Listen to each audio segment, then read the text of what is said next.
Hey guys, this is Jake. I thought I'd do a quick video on how to do an oil change on a V-drive boat. Here is a list of the items you're going to want to have on hand. And for this boat, it's a 2002 Malibu VLX with the 325 monsoon engine. But any V-drive boat's going to be pretty similar to this video. So first, you want to run the engine on the boat for 5 or 10 minutes to warm up the oil.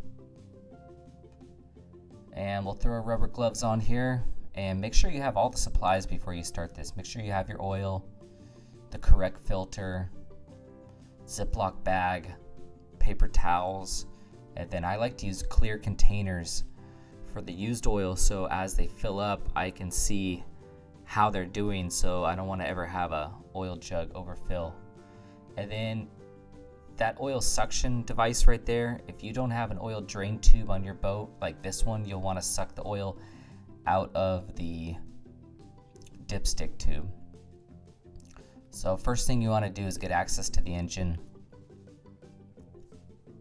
I make sure the key is out because I make sure I don't want a kid or a friend to bump the ignition while I'm down there. And then most have this engine divider on the side here. I have some extra bolts and reinforcement due to the extra tank I have there. It put some pressure, so I reinforced it, but yours probably just comes right off with Velcro. So we'll get that up and out of the way. You might want to put some towels down here if you don't want to mark up your boat. And then I open the oil drain caps so we don't have a suction going on when we remove the oil from below.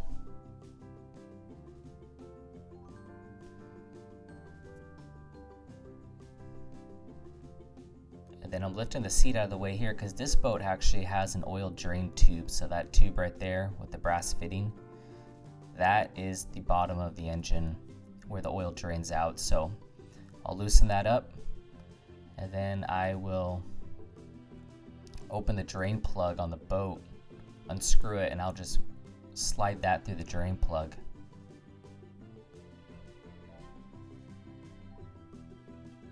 Not all boats have this. And then you're going to want a big piece of cardboard. It's going to make your life a lot easier to slide under the boat here, especially on these low slung trailers. And this is where the clear containers come in handy. So we'll just loosen the brass fitting and let the used oil drain in. Probably going to take about 8 to 10 minutes per jug. And you don't want to have any spills, so make sure you monitor what's going on there. That's why the clear jug is helpful.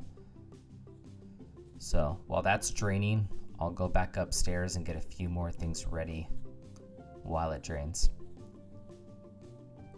Throw some paper towels down by the engine. Bigger piece of cardboard now, super easy to slide under. And we'll swap out that jug that's getting full. It's been about 8 to 10 minutes.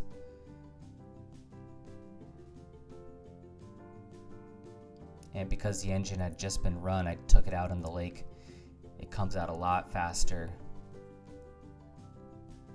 I've done this before, warming up the engine, and it took almost overnight to drain out.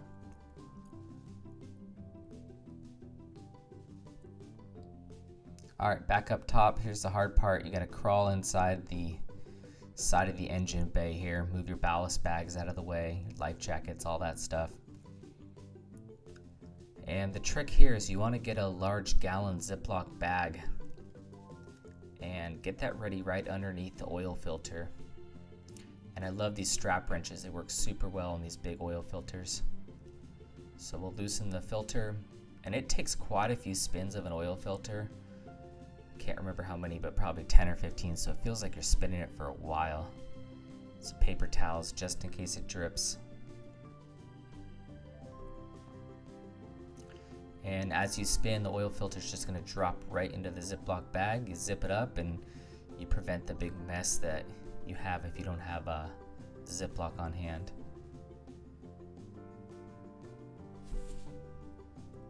Next, you want to put some oil on the oil gasket there, lube it all up, and then fill your filter 1/2 full with oil.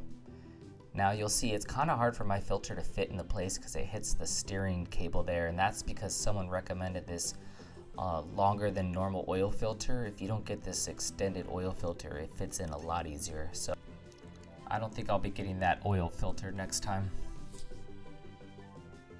Tight fit against the steering cable, as you can see. Alright, next I'll pull the dipstick, get that cleaned off.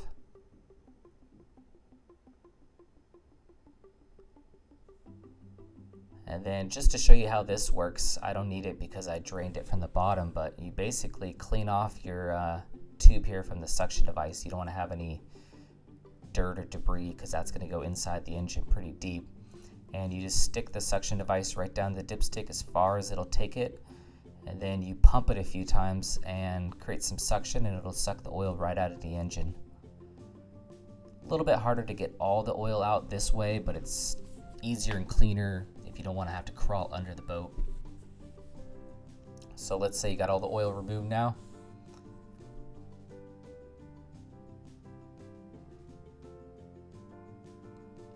So we'll make sure that we secure the oil drain hose. We'll push it back up into the bilge area and close the bilge.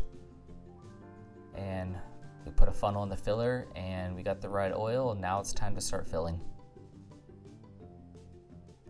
I like to keep an idea how much oil I pulled out of the engine, so I put about that much back in, and then it would probably take a little more, but I like to gauge it that way. I kind of think it's a bad idea just to throw in 6 quarts of oil because the manual says so, because if you didn't get 6 out, something's going to get overfilled.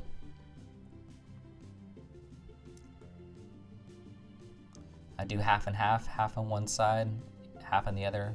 I don't know if this is the right way to do it, but it seems to work fine for me.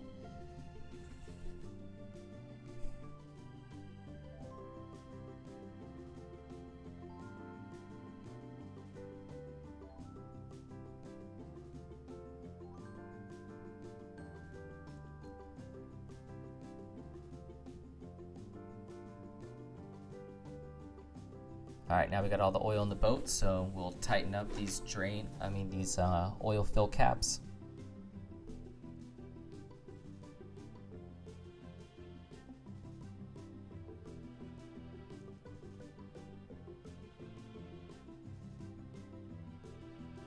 Drop in the dipstick, kind of get an idea where we're at, but it won't be accurate until we run the engine.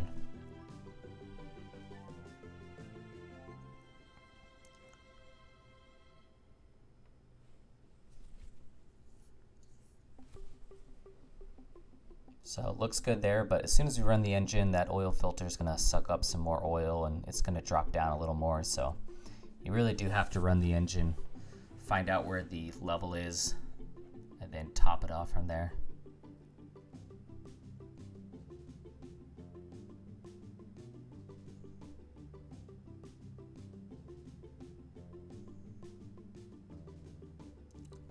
So the oil drain hose, I like to keep it up high. That way if it ever did leak, it'd be less chance of draining down low where I wouldn't notice it. And then I'll make sure I put in my drain plug on the hull of the boat here.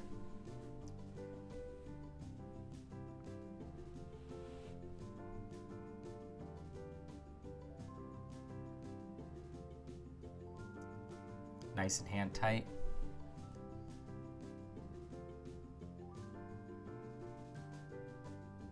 Run my blower, and now I hook the boat up to a fake-a-lake or a hose, and we're cooling the boat with the hose now, and I just fire up the engine and I run it for another 5-10 minutes. Shut off the engine, let it sit for a few minutes, let the oil settle, and then we'll check the quantity. It should be in the normal fill range on your dipstick. It was a little low, so I topped it off with a little more oil. Let it settle, check it again, and that is the end of filling your oil.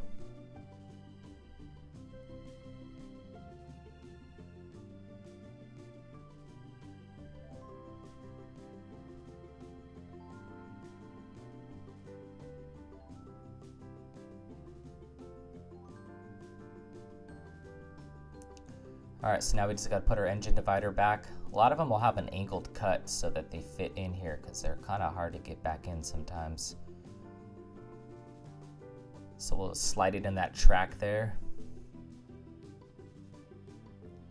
And the Velcro that it comes with from Malibu, it just falls off within a year or two. So you'll see I use nuts and bolts at the top to secure the engine divider so it doesn't keep popping off.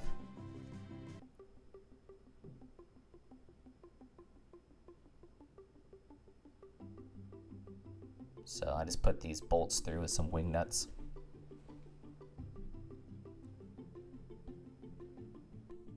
Alright guys, that's pretty much the end of an oil change on a V-drive boat.